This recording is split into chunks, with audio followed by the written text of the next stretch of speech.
International musicians അല്ലെങ്കിൽ international music ക്രിയേറ്റേഴ്സിന്റെ work എന്തായാലും Rahul follow ചെയ്യുന്നുണ്ടോ? Of course. പിന്നെ അതിൽ ഇൻസ്പയർ ആയിട്ടുണ്ടോ? ആ ഇൻസ്പിറേഷൻ എപ്പോഴെങ്കിലും ഒരു കോപ്പി എന്ന് സ്വയം തോന്നിയിട്ടുണ്ടോ?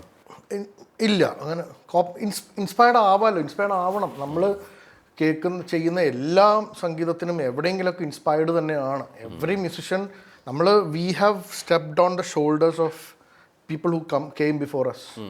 ഇപ്പോൾ അവിടെ ഒരു വൻമരം ഒരാൾ, അയാളുടെ വർക്കുകൾ പഠിക്കുമ്പോൾ അയാളുടെ ഷോൾഡറിൽ ഇരുന്നിട്ടാണ് നമ്മൾ ഇയാളുടെ പേഴ്സ്പെക്റ്റീവിൽ ഇങ്ങനെ ആയിരുന്നല്ലേ എന്ന് കാണുന്നത്.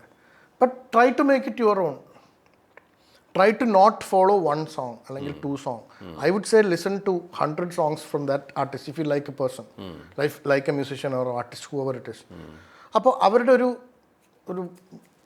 എന്താ പറയുക, ബിൽഡിംഗ് ബ്ലോക്സ്, ഇഷ്ടികയും കുമ്മായവും അവരുടെ ഉപയോഗിക്കുന്ന ഒരു ചേരുവ automatically you internalise. And then as I said, നമ്മളാവുന്ന പാത്രത്തിലൂടെ അത് വരുമ്പോൾ നമ്മളുടെ ഷേപ്പ് തന്നെയാണ് വരുള്ളൂ.